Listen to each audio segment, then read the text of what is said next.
I'm gonna jump through a lot of this because Jeff really went into a lot of detail into some of this. He talked about what we call the licensor in a film is the SPE.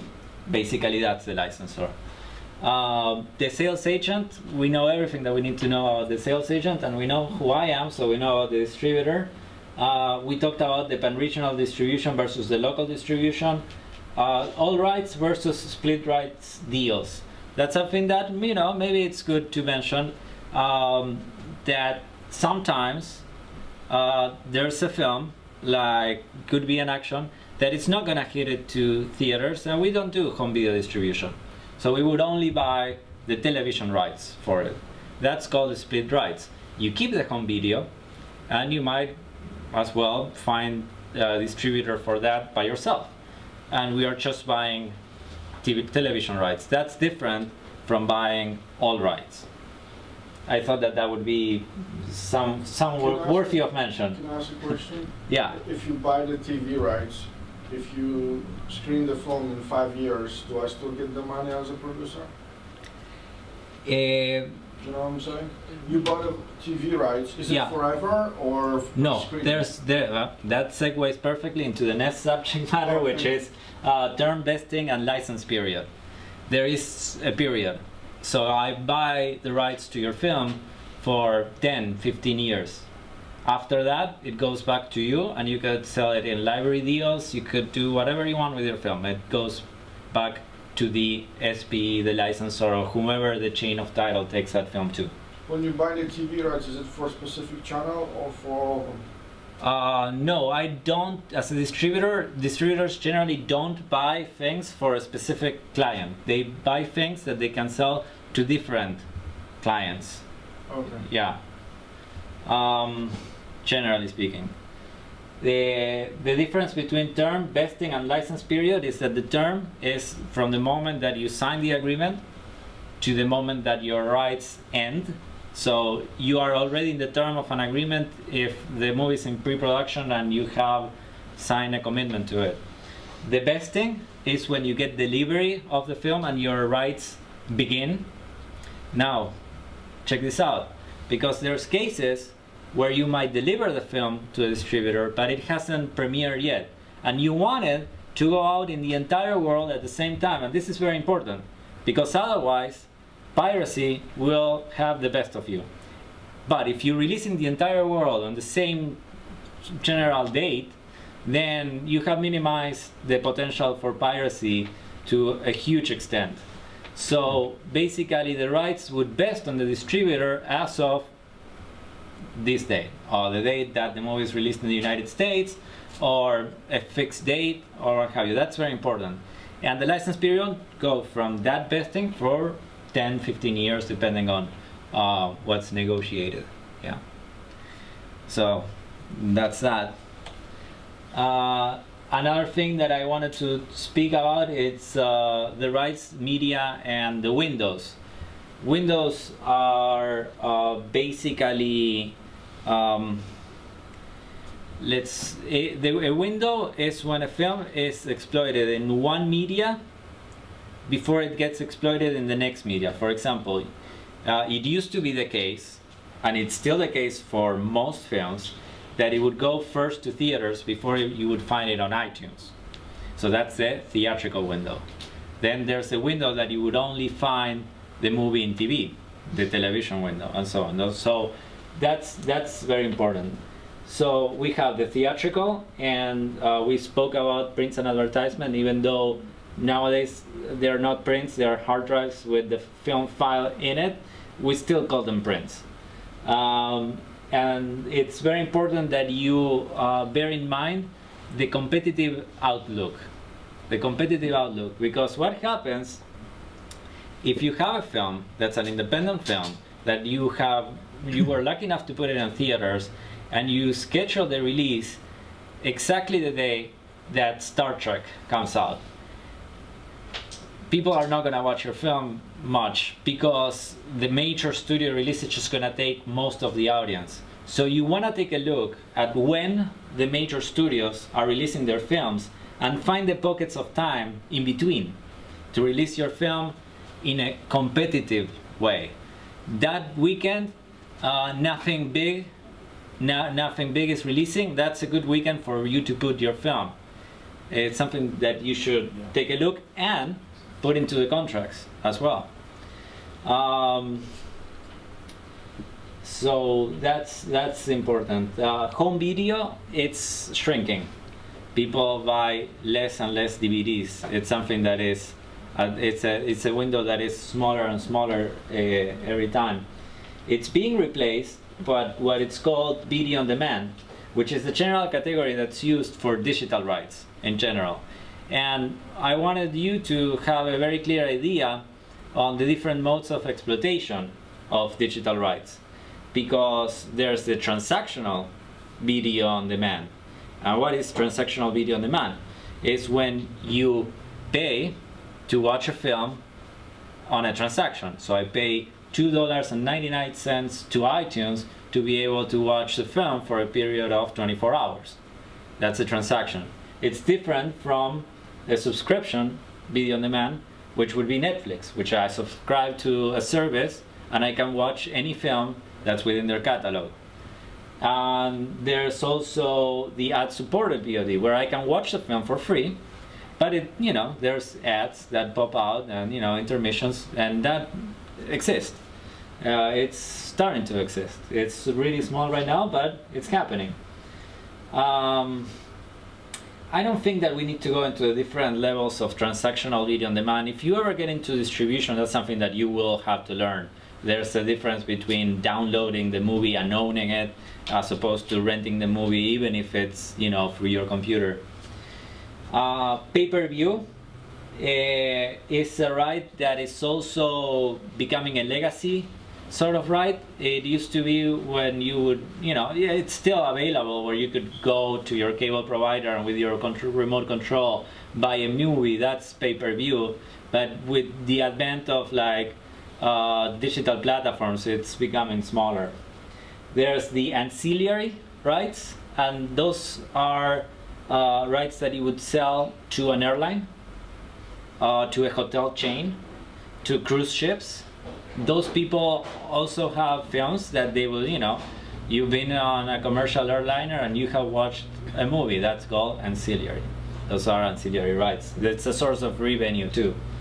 And then there's the television, and there's a few distinctions in television. There's premium pay, like HBO. So premium pay TV would be what you would pay extra to your cable provider to be able to watch, you know, channels like HBO. There's the basic pay, which comes with your basic cable package. I'm pretty sure that everybody's well familiar with that. There's the pan-regional, like the channels that show entire CIS, entire Latin America, etc. There's also local pay TV channels, you know, that local cable providers bundle together, and they are local to the country. And there's also free TV, which is basically open air broadcasters. Somebody with an antenna can pick up the signal and watch it on their television. Pretty sure that you guys are familiar with that. There's another distinction in terms of rights and distribution, which are not rights in of themselves, they're uses. And here it gets a little bit more complicated, because there's IPTV, which is Internet Protocol Television, which is basically a live stream of the channel. So say for example that you want to watch what's on a TV channel here in the US, then you would go to their website and you could, you know, watch it there. It's the same scheduled transmission. It's made available through a different media, but it's still part of television. It's not a right of itself. It's not like Hulu, I'm sorry? Huh? It's not like Hulu. Is Hulu not like Hulu? Like Hulu? Yeah. Well, yeah, you could watch the entire like channel live streams. They actually tell the story. They take it from like Fox. Yeah, exactly. So yeah, that I'm not sure if they consider that IPTV internationally. Oh no, you can't watch it internationally. Exactly. Internationally, IPTV is like the complete live stream via internet. So it is and it's I don't know about Hulu, because Hulu is not owned by Fox. So you know, it sort of, it depends. IPTV is when you go to the channel's website to watch the live stream. There's kiosk use. Kiosk use is just an authorized use of home video. It's basically Redbox, where you go to the box, you put up your credit card, you select what you want to rent, you know, out of the machine comes, you know, the video. And so it's not a digital platform, you actually get the DVD disc. That's a kiosk use, so it's part of home video. Mobile rights, if you buy a film on iTunes, you can watch it on your computer, you can watch it on your cell phone. Basically, it's not a right in of itself, it's just an authorized use. And then there's catch-up TV. Catch-up TV is when, for example, you have a subscription to a cable channel, they show the film, but you didn't TiVo it, so you can go to the cable provider's app or web page and, you know, watch it on catch-up. Basically, they have it available on video on demand. It's just not a video on demand platform. It's part of the use of the TV rights. And right now it's sort of like almost being replaced by subscription VOD, because right now there's this sort of two-way direction in which things are going in terms of digital and television, where you have players on both sides that are stepping into each other's territory and competing in a very direct way. And let me give you some basic examples of that. You have people like Netflix that are buying the television rights not to exploit them.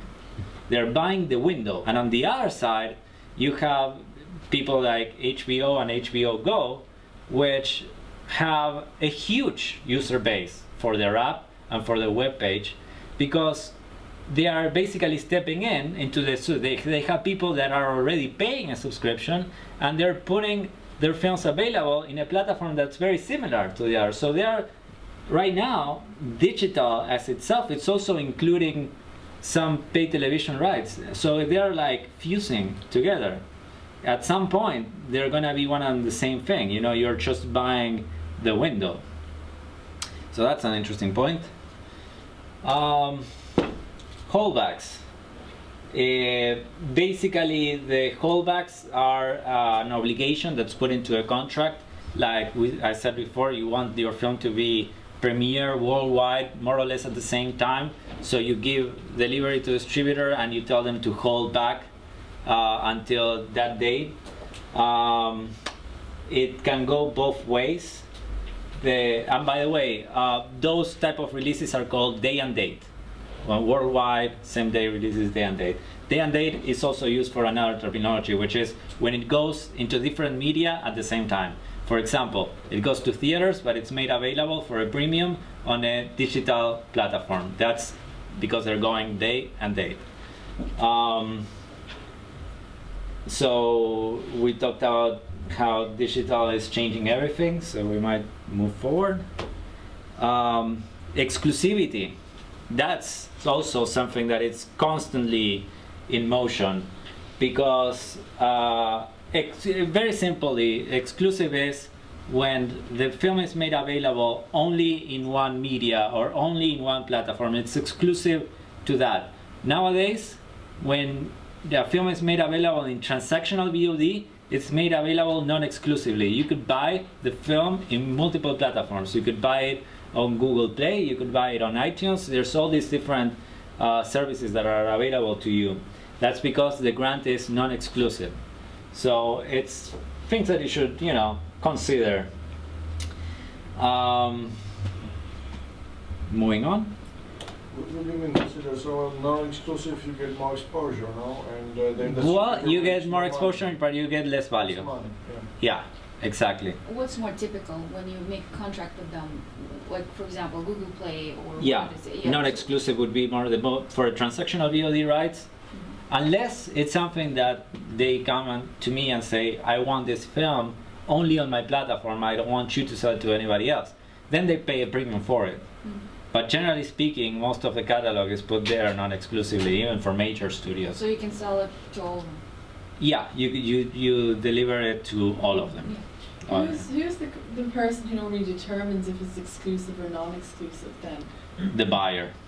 The buyer, okay. Well, yeah, I mean, if I'm buying for one of these platforms and I want this film for my platform exclusively, I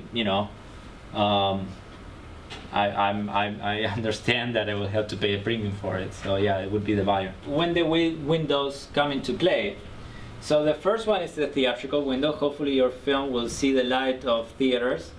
That's usually could be between 3 or 6 months that it would go to theaters. Then it would go to both home video and non-exclusive transactional VOD at the same time.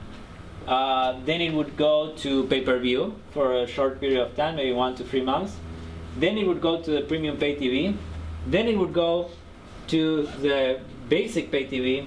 Then it would go to the subscription VOD and the free TV at the same time. And lastly, maybe it would go to the ad-supported VOD. So the arrows, what they represent is when the exploitation can be happening at the same time. So this is always changing. This is always subject to change. You have cases where the VOD happens at the same time of theatrical. Generally, once it's made available in a transactional platform, it stays there, even though it goes then to pay television. Sometimes the subscription VOD providers pay for the pay television rights, so this window would come all the way here and this would be like replaced. But generally speaking, nowadays the movie would go first to premium pay, then basic pay, and after that it would be available in services that are subscription digital platforms, free TV. So while it's on free TV, it might be also available on other platforms as well. And the last one is ad-supported VOD, because they only make revenue out of ads. They have mostly library titles. They have nothing that it's like a new release. But that's only now. Things are always changing. All right, so I wanted to touch on a little bit more of the financial terms of an international distribution agreement, because this is going to be very important in terms of like where the revenue comes in the revenue waterfall. We know what the minimum guarantee is the fee that I have to pay in order to have the rights for the film. The print and advertisement is something that I, as a distributor, would put together and present to the licensor. It's like, this is how we want to release a film, and this is how much money we're gonna spend.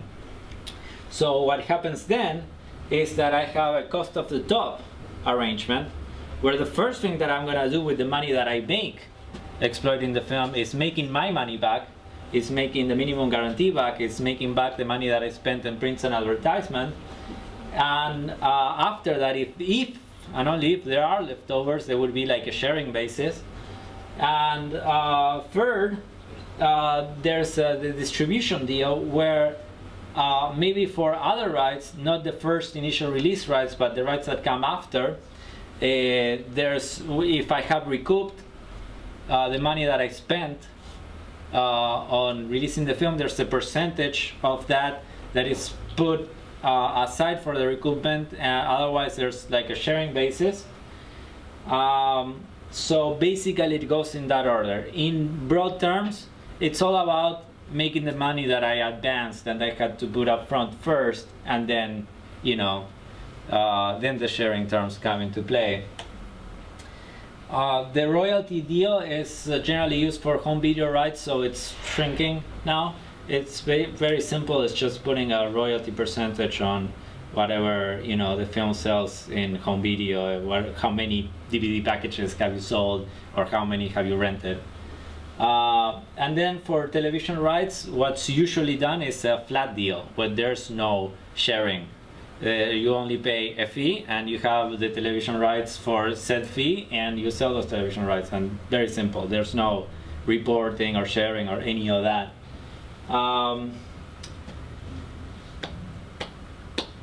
Generally speaking, when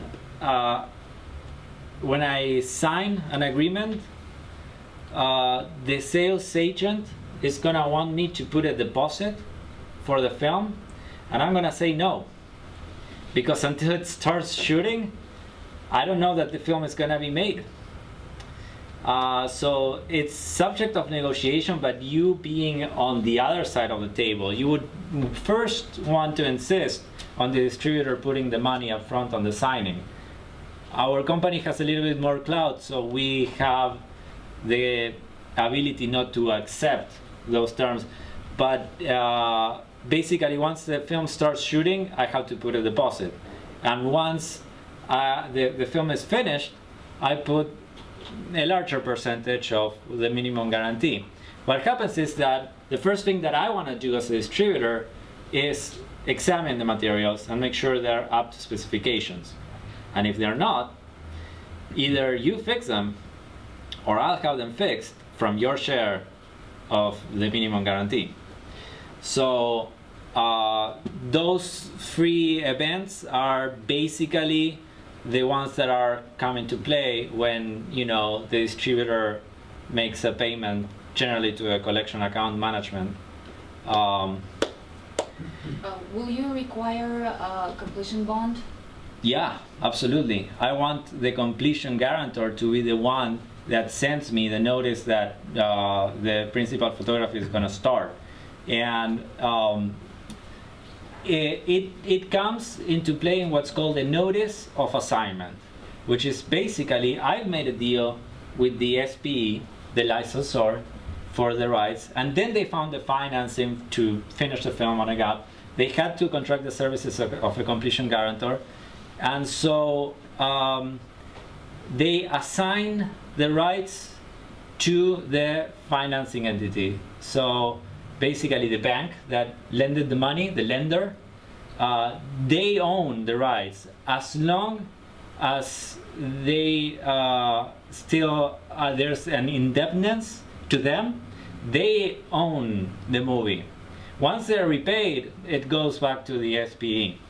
So for me, it's very important that the people that have ensured that the film is going to be made up to specifications are the ones that tell me that the movie is going to start shooting or that the movie is completed. And that generally is sort of like a guarantee that the materials are going to be up to specifications, because they have specialized people that, you know, oversee the production.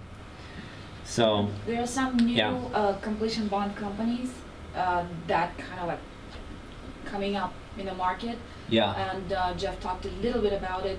So would you want to see the completion bond being done by like Film Finance? There's only like so like smaller companies.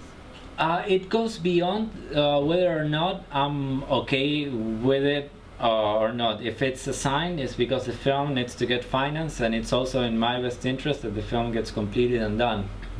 So but do you care which company does the completion bond?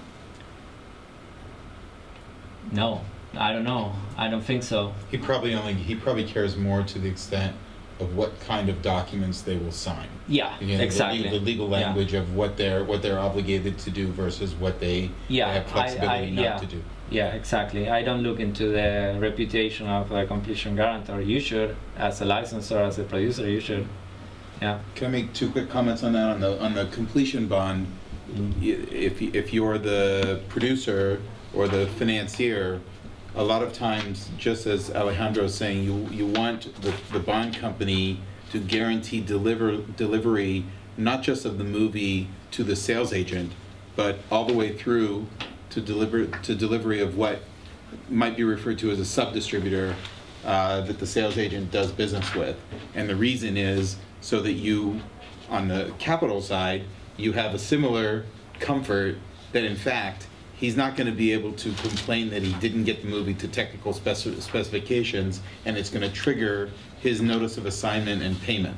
Correct. Yeah. And then the other point is, this is the one place where the financier and the international buyers sometimes have some friction, is on this notice of assignment. Oh yeah. Because the banks, for example, the banks here, they want a document that says, regardless of anything in the movie, you take if it meets these technical specifications, you must pay, and they're trying to get him to sign this before the movie's made. Yeah. And on his side, he's like, well, hold on a second. Yeah, I'm famous for being that guy. Yeah, okay. I'm known in the industry for being the guy that says, because here's what happens. I meet with the sales agent and they tell me it's gonna be released wide in the United States, and it's gonna have like Tom Cruise in it, and a principal cast, and it's all these wonderful things. We're gonna spend $40 million in making this movie. It's gonna be great. And I say, great, okay, so we sign an agreement which, you know, has the key elements right there. We have the budget, we have Tom Cruise. I'm just giving a fictional example, there's no such movie. But then what happens is that, you know, I get an email from the bank saying, okay, so here's the notice of assignment, which basically says that you're gonna pay for a movie that's called this and has materials. And that's it. And I say, no, I want you to also tell me that it's gonna have this cast, that it's gonna have this budget. So, you know, and the bank says no, because then they are putting money down. They want to minimize the risk. They're a bank. They have trying to strip away all those deal points that make it more interesting that he wants from the producer, and the bank's trying to say, I want it very vanilla, and you get the movie, you pay the money. Yeah. Exactly. Where the issue of residuals usually comes up as a negotiating point is if you have a U.S. distributor, for example, they generally will sign what's called an assumption agreement, which means that they're going to assume that responsibility. They're going to account to you what, from the revenues of the movie, how they paid the residuals. Internationally, the tension point often is that the sales agent who's representing it to all the buyers, they don't want to sign an assumption agreement because it gives them really a long stream of liability that if somehow the residuals don't get paid, they have a liability. So they'll try to make the producer do it, and usually that's what happens. The producer keeps that responsibility, but it means that, you know, you have to make sure you're accounting for the payment of residuals. Rent track, correct, rent track. Rent track is like the major one. And so, or the only one, I don't know. Well, that doesn't matter. The point being that if you saw your movie explode in a given territory and you got this much MG, you made the math and you know for sure that you have some residuals there, that's the guy that you're gonna be calling, maybe scheduling a trip to visit and, you know, pursuing aggressively for the money, because chasing the money is a part of filmmaking 90% of the time. When you're chasing the money to put your budget together, when you're chasing the money for the residuals, it's something that you have to, you know, you have people that in the administration department that are constantly sending emails and making phone calls. The sales agents visit these people in the market, so they, you know, remind them of their indebtedness to the film. And so, you know, yeah. I'm saying we're out of time. We're out of time. Yeah. It was wonderful to have you here. Thank you so much. Yeah. Thank you, guys.